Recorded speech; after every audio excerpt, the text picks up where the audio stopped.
എല്ലാവർക്കും ദേവികാസ് കിച്ചൺ റെസിപ്പീസിലേക്ക് സ്വാഗതം. അപ്പോൾ ഇന്ന് ഞാൻ ഒരു സദ്യയുടെ വിഭവമായിട്ടാണ് വന്നിരിക്കുന്നത്. സദ്യയിലെ കൂട്ടുകറിയാണ് ഇന്ന് ഉണ്ടാക്കുന്നത്. സദ്യ വിഭവങ്ങൾ കേരളത്തിൽ പല സ്ഥലത്തും പല രീതിയിലാണ് ഉണ്ടാക്കാറുള്ളത്. അതുപോലെ തന്നെയാണ് കൂട്ടുകറിയും പല സ്ഥലത്തും പല രീതിയിലാണ് ഉണ്ടാക്കുന്നത്. ഞാൻ ഇന്നിവിടെ ഉണ്ടാക്കാൻ പോകുന്നത് വറുത്തരച്ചിട്ടുള്ള കൂട്ടുകറിയാണ്. നല്ല ടേസ്റ്റി ആയിട്ടുള്ളതാണ്. അപ്പോൾ നമുക്ക് വീഡിയോയിലേക്ക് പോകാം. അപ്പോൾ നമുക്ക് കൂട്ടുകറി ഉണ്ടാക്കാം. അപ്പോൾ അതിന് വേണ്ടിയിട്ട് ഞാനിവിടെ എടുത്തു വെച്ചിരിക്കുന്ന വെജിറ്റബിൾസ്, ചേന എടുത്തിട്ടുണ്ട്, ഇതുപോലെ ഒരു കഷ്ണം ചേന എടുത്തിട്ടുണ്ട്, പിന്നെ ഒരു നേന്ത്രക്കായ എടുത്തിട്ടുണ്ട്, ഇതുപോലെ ഒരു കഷ്ണം കുമ്പളങ്ങയും എടുത്തിട്ടുണ്ട്. അപ്പം കേരളത്തിൽ ഓരോ ഭാഗത്തും ഓരോ രീതിയിലാണ് കൂട്ടുകറി ഉണ്ടാക്കാറുള്ളത്. കേരളത്തിന്റെ വടക്ക് ഭാഗത്തോട്ടൊക്കെ ചേനയും നേന്ത്രക്കായും കടലയും മാത്രം ചേർത്തിട്ടാണ് കൂട്ടുകറി ഉണ്ടാക്കാറുള്ളത്. തെക്ക് ഭാഗത്തോട്ട് മറ്റ് വെജിറ്റബിൾസും കൂടെ ഒക്കെ ചേർത്തിട്ടാണ് ഉണ്ടാക്കാറുള്ളത്. കുമ്പളങ്ങ ചേർക്കും, വെള്ളരിക്ക ചേർക്കും, പടവലങ്ങ, ക്യാരറ്റ് അങ്ങനെയുള്ള വെജിറ്റബിൾസും കൂടെ ചേർത്തിട്ടാണ് ഉണ്ടാക്കാറുള്ളത്. പിന്നെ ട്രിവാൻഡ്രം സൈഡിലൊക്കെ ആണെങ്കിൽ വട കൂട്ടുകറിയാണ് ഉണ്ടാക്കാറുള്ളത്. അപ്പൊ അങ്ങനെ പല സ്ഥലത്തും പല രീതിയിലാണ് ഉണ്ടാക്കുന്നത്. അപ്പൊ ഞാനിപ്പം ഇവിടെ ഉണ്ടാക്കുന്നത് ചേനയും നേന്ത്രക്കായും കുമ്പളങ്ങയും വെച്ചിട്ടാണ്. പിന്നെ നമ്മൾ കടലയും ചേർക്കുന്നുണ്ട്. കടല ഞാനിവിടെ വേവിക്കാനായിട്ട് വെച്ചിട്ടുണ്ട്. അപ്പൊ ഇത് നമുക്ക് ചെറിയ ക്യൂബ്സ് ആയിട്ടൊന്ന് കട്ട് ചെയ്ത് കൊണ്ടുവരാം. അപ്പോൾ അതാ ഞാൻ കടല ഇവിടെ വേവിച്ച് വെച്ചിട്ടുണ്ട്. ഇതിപ്പോൾ ഞാൻ കുറച്ച് കൂടുതൽ കടല എടുത്തിട്ടുണ്ട്. അതെനിക്ക് വേറെ കറി ഉണ്ടാക്കാനും കൂടെ വേണ്ടിയിട്ട് ഒരുമിച്ചങ്ങ് വേവിച്ചെടുത്തതാണ്. അപ്പോൾ ഇതിൽ നിന്ന് 1 കപ്പ് കടലയാണ് നമ്മൾ കൂട്ടുകറിയിലേക്ക് വേണ്ടിയിട്ട് എടുക്കുന്നത്. ഇത് 5 മണിക്കൂർ കുതിർത്തതിന് ശേഷം ഉപ്പിട്ട് വേവിച്ച് വെച്ചിരിക്കുന്ന കടലയാണ്. ഉപ്പ് മാത്രമേ ചേർത്തിട്ടുള്ളൂ, വേറൊന്നും ചേർത്തിട്ടില്ല ഇതിലേക്ക്. അപ്പോൾ അതാ ഞാനിവിടെ ചേന ഒന്ന് കട്ട് ചെയ്ത് കൊണ്ടുവന്നിട്ടുണ്ട്. അപ്പോൾ ഈ രീതിയിൽ ക്യൂബ്സ് ആയിട്ട് വേണം നമ്മൾ കട്ട് ചെയ്തെടുക്കാനായിട്ട്. ഒരുപാട് വലിപ്പത്തിൽ അരിഞ്ഞെടുക്കരുത്, എന്നാൽ തീരെ ചെറിയ കഷ്ണങ്ങളായിട്ടുമല്ല, ഈ ഒരു വലിപ്പത്തിൽ വേണം എടുക്കാനായിട്ട്. അപ്പോൾ അത് ഇതിലേക്ക് ഇട്ട് കൊടുക്കാം. ഇനി ഞാനിവിടെ നേന്ത്രക്കായ അതേപോലെ തന്നെ ക്യൂബ്സ് ആയിട്ട് അരിഞ്ഞു കൊണ്ടുവന്നിട്ടുണ്ട്. ഇത് കളർ ചേഞ്ച് ആവാതിരിക്കാൻ വേണ്ടിയിട്ടാണ് വെള്ളത്തിലിട്ട് വെച്ചിരിക്കുന്നത്. അപ്പോൾ അതും കൂടെ നമുക്കിനി ഇതിലേക്ക് ഇട്ട് കൊടുക്കാം. അപ്പോൾ ചേനയ്ക്ക് വേവ് കൂടുതൽ ഉണ്ടെന്നുണ്ടെങ്കിൽ ആദ്യം ചേന വേവിച്ചതിന് ശേഷം മാത്രമേ ബാക്കിയുള്ള കഷ്ണങ്ങൾ ചേർക്കാവുള്ളൂ. അല്ലെന്നുണ്ടെങ്കിൽ ചേന ശരിക്കും വെന്ത് കിട്ടത്തില്ല. ഇവിടെ ഇപ്പം ചേന പെട്ടെന്ന് തന്നെ വേവുന്നതായതുകൊണ്ടാണ് ഞാൻ എല്ലാം കൂടെ ഒരുമിച്ചിടുന്നത്. പിന്നെ ഞാനിവിടെ കുമ്പളങ്ങയും അതേപോലെ തന്നെ കട്ട് ചെയ്ത് കൊണ്ടുവന്നിട്ടുണ്ട്. അപ്പോൾ അതും കൂടെ നമുക്ക് ഇതിലേക്ക് ചേർത്ത് കൊടുക്കാം. അപ്പോൾ ഇതിലേക്ക് കുറച്ച് കറിവേപ്പിലയും കൂടെ ഇട്ട് കൊടുക്കാം. ഇനി ഈ കഷ്ണങ്ങൾ വേവാൻ ആവശ്യത്തിനുള്ള വെള്ളവും കൂടെ ഒഴിച്ചു കൊടുക്കാം. ഞാനിപ്പോൾ 1 കപ്പ് വെള്ളമാണ് ഒഴിച്ചു കൊടുത്തിരിക്കുന്നത്. ഒരുപാട് വെള്ളം വേണ്ട ഇതിലേക്ക്. ഇനി ഇതിലേക്ക് 1/2 ടീസ്പൂൺ മഞ്ഞൾപ്പൊടി ഇട്ട് കൊടുക്കാം. 1/2 ടീസ്പൂൺ തന്നെ മുളക് പൊടിയും ചേർത്ത് കൊടുക്കാം. ഇതിലേക്ക് കൂടുതലായിട്ട് കുരുമുളക് പൊടിയാണ് നമ്മൾ ചേർക്കുന്നത്. പച്ചമുളകൊന്നും ഇതിലേക്ക് ചേർക്കത്തില്ല. അപ്പൊ അതുകൊണ്ട് 1/2 ടീസ്പൂൺ മാത്രം മുളക് പൊടി ചേർത്താൽ മതി.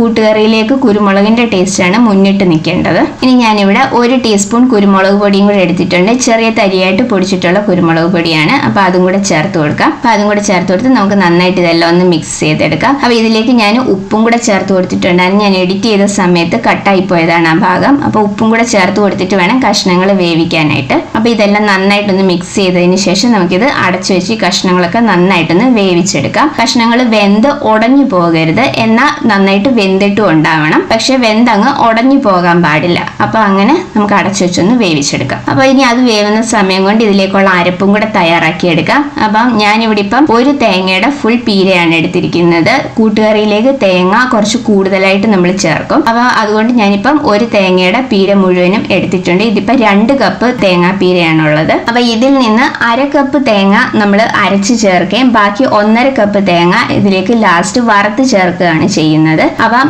1/2 കപ്പ് തേങ്ങ ഞാനിപ്പം ഇതിലേക്ക് വറുത്തരച്ചാണ് ചേർക്കുന്നത്. ചിലര് പച്ച തേങ്ങയായിട്ട് തന്നെയാണ് അരച്ച് ചേർക്കാറുള്ളത്. അപ്പൊ ഇതിലേക്ക് നമ്മൾ ലാസ്റ്റ് വറുത്ത് ചേർക്കുന്ന തേങ്ങയാണ് കൂടുതലായിട്ട് ചേർക്കേണ്ടത്. അരച്ച് ചേർക്കുന്നത് കുറവ് മതി. അപ്പൊ ഞാനിപ്പം ഇതിലേക്ക് വറുത്ത് ചേർക്കുകയാണ്. അപ്പൊ അതിന് വേണ്ടിയിട്ട് ഒരു പാൻ ചൂടാകുമ്പോൾ അതിലേക്ക് 1 ടീസ്പൂൺ വെളിച്ചെണ്ണ ഒഴിച്ചു കൊടുത്തിട്ടുണ്ട്. അതിലേക്ക് 1/4 ടീസ്പൂൺ ജീരകം ഇട്ട് കൊടുക്കാം. ഇനി നമ്മൾ നേരത്തെ എടുത്തു വെച്ചിരിക്കുന്ന തേങ്ങയിൽ നിന്ന് 1/2 കപ്പ് തേങ്ങയും കൂടെ ഇതിലേക്ക് ഇട്ട് കൊടുക്കാം. അപ്പൊ ഇതിനെയും നന്നായിട്ട് ഒന്ന് വറുത്തെടുക്കാം. ഒരുപാട് ഫ്ലെയിം കൂട്ടി വെക്കരുത്. ഫ്ലെയിം കൂട്ടി വെച്ച് കഴിഞ്ഞാൽ പെട്ടെന്ന് തന്നെ തേങ്ങ കരിഞ്ഞു പോകും. അപ്പൊ കൂട്ടുകറിക്ക് കയ്പ്പ് വരും. അതുകൊണ്ട് കുറച്ച് സമയം എടുത്ത് സാവകാശത്തിൽ തന്നെ തേങ്ങ നന്നായിട്ടൊന്ന് വറുത്തെടുക്കാം. അപ്പൊ പച്ചത്തേങ്ങ അരച്ചിട്ടാണ് ചെയ്യുന്നതെന്നുണ്ടെങ്കിലും ഇതുപോലെ തന്നെ 1/2 കപ്പ് തേങ്ങയും 1/4 ടീസ്പൂൺ ജീരകവും കൂടെ എടുത്തിട്ട് അരച്ച് ചേർക്കുകയാണ് ചെയ്യുന്നത്. അപ്പൊ ഇങ്ങനെ വറുത്തരച്ച് ഉണ്ടാക്കിയിട്ടില്ലാത്തവർ ഈ രീതിയിലൊന്ന് ട്രൈ ചെയ്ത് നോക്കണം. ഞാൻ 2 രീതിയിലും ഉണ്ടാക്കാറുണ്ട്. അപ്പൊ ഇവിടെ എല്ലാവർക്കും കൂടുതൽ ടേസ്റ്റ് ഇഷ്ടപ്പെട്ടിട്ടുള്ളത് ഇതുപോലെ വറുത്തരച്ചിട്ട് ഉണ്ടാക്കുന്നതിനാണ്. അപ്പൊ ഈ രീതിയിൽ ഉണ്ടാക്കിയിട്ടില്ലാത്തവർ ഈ രീതിയിലൊന്നും ഉണ്ടാക്കി നോക്കണം. ചേർക്കണം, നല്ല ടേസ്റ്റ് ആയിരിക്കും. അപ്പൊ നമ്മൾ ഇതിലേക്കുള്ള തേങ്ങ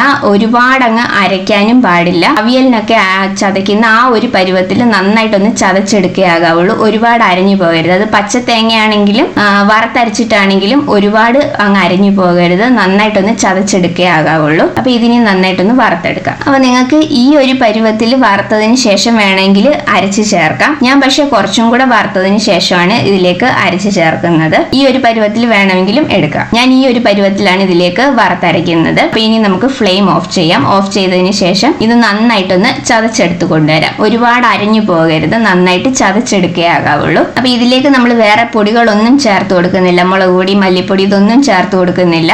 തേങ്ങയും ജീരകവും മാത്രമേ ഉള്ളൂ. പിന്നെ നമ്മൾ കുരുമുളക് പൊടി ആദ്യം ചേർത്തിട്ടുണ്ടായിരുന്നു. ഇനി നമ്മൾ ലാസ്റ്റ് തേങ്ങ വറുത്ത് ചേർക്കുന്ന സമയത്ത് കുറച്ച് കുരുമുളക് പൊടിയും കൂടെ ചേർത്ത് കൊടുക്കും. അപ്പൊ ഇനി ഇതൊന്ന് തുറന്ന് നോക്കാം. നമ്മുടെ കഷ്ണങ്ങളൊക്കെ നന്നായിട്ട് വെന്ത് വന്നിട്ടുണ്ട്. എന്നാൽ വെന്തങ്ങ് ഉടഞ്ഞു പോയിട്ടുമില്ല. അപ്പൊ ചേനയൊക്കെ നന്നായിട്ടൊന്ന് വെന്ത് വന്നിട്ടുണ്ടോ എന്ന് നോക്കാം.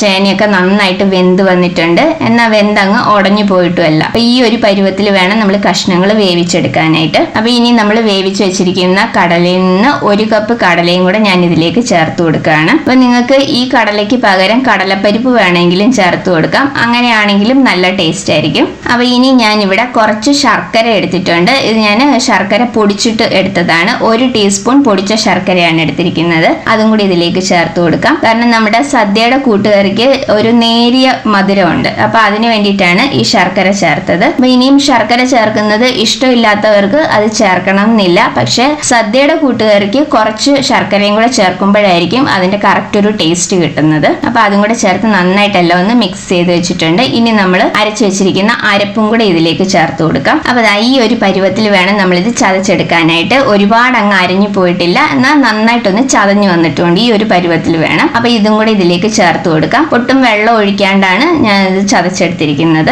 അതിലേക്ക് ഞാൻ 1 ടേബിൾ സ്പൂൺ വെള്ളവും കൂടെ ചേർത്ത് കൊടുക്കുന്നുണ്ട്. ചൂടുവെള്ളമാണിത്, പച്ചവെള്ളം ഒഴിച്ചു കൊടുക്കരുത്. അപ്പൊ അരപ്പും കൂടെ നന്നായിട്ട് എല്ലാം ഒന്ന് മിക്സ് ചെയ്തതിന് ശേഷം നമുക്ക് ഈ അടച്ചു വെച്ച് അരപ്പും കൂടെ ഒന്ന് കുക്ക് ചെയ്തെടുക്കാം. അപ്പൊ ഇതിലേക്ക് കുറച്ച് ഉപ്പ് കുറവുണ്ടായിരുന്നു. അപ്പൊ കുറച്ച് ഉപ്പും കൂടെ ഞാൻ ഇതിലേക്ക് ചേർത്ത് കൊടുത്തിട്ടുണ്ട്. അതും കൂടെ ചേർത്ത് നന്നായിട്ട് എല്ലാം ഒന്ന് മിക്സ് ചെയ്തിട്ട് അടച്ചു വെച്ച് കുക്ക് ചെയ്യാം. അപ്പൊ ഇനി അരപ്പ് വേവുന്ന സമയം കൊണ്ട് നമുക്ക് ഇതിലേക്കുള്ള തേങ്ങ ബാക്കി ഒന്ന് വറുത്തെടുക്കുകയും കൂടെ ചെയ്യാം. നമ്മൾ ആദ്യം എടുത്ത് വെച്ചിരുന്നതിന്റെ ബാക്കി 1.5 കപ്പ് തേങ്ങയാണിത്. അത് ഞാൻ മിക്സിയുടെ ജാലിട്ട് ജസ്റ്റ് ഒന്ന് വിപ്പ് ചെയ്തെടുത്തിട്ടുണ്ട്. അപ്പൊ നമുക്ക് വറക്കുമ്പം എല്ലാം ഒരേപോലെ തന്നെ പെട്ടെന്ന് തന്നെ വറുത്ത് കിട്ടുകയും ചെയ്യും. അപ്പൊ അതിന് വേണ്ടിയിട്ടാണ് ഞാൻ ഇങ്ങനെ ഒന്ന് വിപ്പ് ചെയ്തെടുത്തിരിക്കുന്നത്. അപ്പൊ ഈ തേങ്ങയും കൂടെ നമുക്ക് ഇനി ഒന്ന് വറുത്തെടുക്കാം. അപ്പൊ അതിന് വേണ്ടിയിട്ട് ചൂടായ പാനിലേക്ക് ഞാൻ 2 ടേബിൾ സ്പൂൺ വെളിച്ചെണ്ണ ഒഴിച്ചു കൊടുത്തിട്ടുണ്ട്. അതിലേക്ക് 3 ടീസ്പൂൺ ഉഴുന്നുപരിപ്പും കൂടെ ചേർത്ത് കൊടുത്തിട്ടുണ്ട്. അപ്പൊ ഈ സമയത്ത് നിങ്ങൾക്ക് വേണമെങ്കിൽ കടുകും കൂടെ ചേർത്ത് കൊടുക്കാം. ഞാനിപ്പോ കടുക് ചേർക്കുന്നില്ല. ഉഴുന്നൊന്ന് മൂത്ത് വന്നു കഴിയുമ്പോൾ അതിലേക്ക് ജീരകവും കൂടെ ചേർത്ത് കൊടുക്കാം. ഞാനിപ്പോ 1/4 ടീസ്പൂൺ ജീരകവും കൂടെ ചേർത്ത് കൊടുക്കുന്നുണ്ട്. അതിലേക്ക് വറ്റൽമുളക് ചേർത്ത് കൊടുക്കാം. കുറച്ച് കറിവേപ്പിലയും ചേർത്ത് കൊടുക്കാം. ഇനി നമ്മൾ എടുത്തു വെച്ചിരിക്കുന്ന ബാക്കി തേങ്ങയും കൂടെ ഇതിലേക്ക് ചേർത്ത് കൊടുക്കാം. തേങ്ങയും കൂടെ ചേർത്ത് കൊടുത്തിട്ട് നന്നായിട്ട് ഇതെല്ലാം ഒന്ന് വറുത്തെടുക്കണം. ഒരുപാട് ഫ്ലെയിം കൂട്ടി വെച്ചിട്ട് വറക്കരുത്. അപ്പൊ പെട്ടെന്ന് തന്നെ തേങ്ങ കരിഞ്ഞു പോകും. അപ്പൊ കൂട്ടുകറിക്ക് കയ്പ്പ് വരും. അതുകൊണ്ട് ഫ്ലെയിം കുറച്ച് വെച്ച് കുറച്ച് സമയം എടുത്ത് തന്നെ നന്നായിട്ട് ഇതൊന്ന് വറുത്തെടുക്കണം. നമ്മൾ എരിശ്ശേരിക്കൊക്കെ തേങ്ങ ലാസ്റ്റ് വറുത്ത് ചേർക്കുന്നതിലും കുറച്ചും കൂടെ കൂടുതൽ നമ്മൾ വറുത്തെടുക്കണം. നല്ലൊരു ബ്രൗൺ കളർ ആവുന്നത് വരെ ഇത് വറുത്തെടുക്കണം. ഈ തേങ്ങ വറക്കുന്ന കൂട്ടത്തിൽ കുറച്ച് ജീരകവും കൂടെ ഇടുമ്പോൾ നല്ലൊരു ടേസ്റ്റ് ആയിരിക്കും. അപ്പൊ ഈ ഒരു പരുവത്തിലാണ് നമുക്കിത് വറുത്തെടുക്കേണ്ടത്. ഇതേപോലെ നല്ല ബ്രൗൺ കളറായിട്ട് നമ്മളിത് വറുത്തെടുക്കണം. ഒട്ടും തന്നെ കരിഞ്ഞു പോകാതെ നന്നായിട്ട് തന്നെ വറുത്ത് കിട്ടിയിട്ടുണ്ട്. അപ്പൊ ഇനി നമുക്ക് ഫ്ലെയിം ഓഫ് ചെയ്യാം. അപ്പൊ ഇനി നമുക്ക് ഇത് തുറന്നു നോക്കാം. അപ്പൊ അരപ്പും നന്നായിട്ട് വെന്ത് വന്നിട്ടുണ്ട്. വെള്ളമൊക്കെ വറ്റി നല്ല ഡ്രൈ ആയി വന്നിട്ടുണ്ട്. അപ്പൊ ഈ പരുവത്തിൽ നന്നായിട്ട് ഡ്രൈ ആയിട്ടാണ് കിട്ടേണ്ടത്. അപ്പൊ ഇനി നമ്മൾ വറുത്ത് വെച്ചിരിക്കുന്ന തേങ്ങയും കൂടെ ഇതിലേക്ക് ചേർത്ത് കൊടുക്കാം. തേങ്ങയും കൂടെ ചേർത്തിട്ട് ഇതെല്ലാം നന്നായിട്ടൊന്ന് മിക്സ് ചെയ്തെടുക്കാം. അപ്പൊ ഇത്രയേ ഉള്ളൂ നമ്മളുടെ സദ്യയുടെ കൂട്ടുകറി, വറുത്തരച്ചിട്ടുള്ള കൂട്ടുകറി. നല്ല ടേസ്റ്റ് ആണ്. അപ്പൊ ഇതിലേക്ക് ലാസ്റ്റ് ആയിട്ട് ഞാൻ കുറച്ച് കുരുമുളക് പൊടിയും കൂടെ ചേർത്ത് കൊടുക്കുന്നുണ്ട്. 1 ടീസ്പൂൺ കുരുമുളക് പൊടിയും കൂടെ ചേർത്ത് കൊടുക്കാം. അപ്പൊ അതും കൂടെ ചേർത്ത് കൊടുത്ത് നന്നായിട്ട് ഇതെല്ലാം ഒന്ന് മിക്സ് ചെയ്തെടുക്കാം. അപ്പൊ നിങ്ങൾക്ക് വേണമെങ്കിൽ തേങ്ങ വറക്കുന്ന സമയത്ത് ലാസ്റ്റ് അതിലേക്ക് 1 ടീസ്പൂൺ കുരുമുളക് പൊടിയും കൂടെ ചേർത്താലും മതി. അപ്പൊ അതും കൂടെ ചേർത്ത് നന്നായിട്ട് എല്ലാം ഒന്ന് മിക്സ് ചെയ്തെടുക്കാം. അപ്പൊ ഇത്രയേ ഉള്ളൂ നമ്മളുടെ സദ്യയുടെ വറുത്തരച്ചിട്ടുള്ള കൂട്ടുകറി. നല്ല ടേസ്റ്റി ആയിട്ടുള്ളതാണ്. അപ്പൊ ഈ രീതിയിൽ നിങ്ങൾ ഉണ്ടാക്കിയിട്ടില്ല എന്നുണ്ടെങ്കിൽ ഈ രീതിയിൽ ഒന്ന് ട്രൈ ചെയ്ത് നോക്കണം. നല്ല ടേസ്റ്റ് ആണ്. അപ്പം ഉണ്ടാക്കി നോക്കിയിട്ട് നിങ്ങളുടെ അഭിപ്രായങ്ങൾ കമന്റ്സിലൂടെ അറിയിക്കണം. ഞാൻ സദ്യയുടെ റെസിപ്പീസ് എല്ലാം ഇതിന് മുന്നേ ഇട്ടിട്ടുണ്ട്. അതിന്റെ പ്ലേലിസ്റ്റ് ലിങ്ക് ഡിസ്ക്രിപ്ഷനിൽ കൊടുത്തേക്കാം. അപ്പം ഈ രീതിയിൽ കൂട്ടുകറി ഉണ്ടാക്കിയിട്ടില്ലാത്തവർ ഈ രീതിയിൽ ഒന്ന് ട്രൈ ചെയ്യണം. ട്രൈ ചെയ്തിട്ട് നിങ്ങളുടെ അഭിപ്രായങ്ങൾ കമന്റ്സിലൂടെ അറിയിക്കണം. വീഡിയോ ഇഷ്ടമായിട്ടുണ്ടെങ്കിൽ ലൈക്ക് ചെയ്യാനും ഷെയർ ചെയ്യാനും സബ്സ്ക്രൈബ് ചെയ്യാനും മറക്കരുത്. അപ്പൊ അടുത്ത വീഡിയോയിൽ വേറൊരു നല്ല റെസിപ്പി ആയിട്ട് കാണാം. താങ്ക്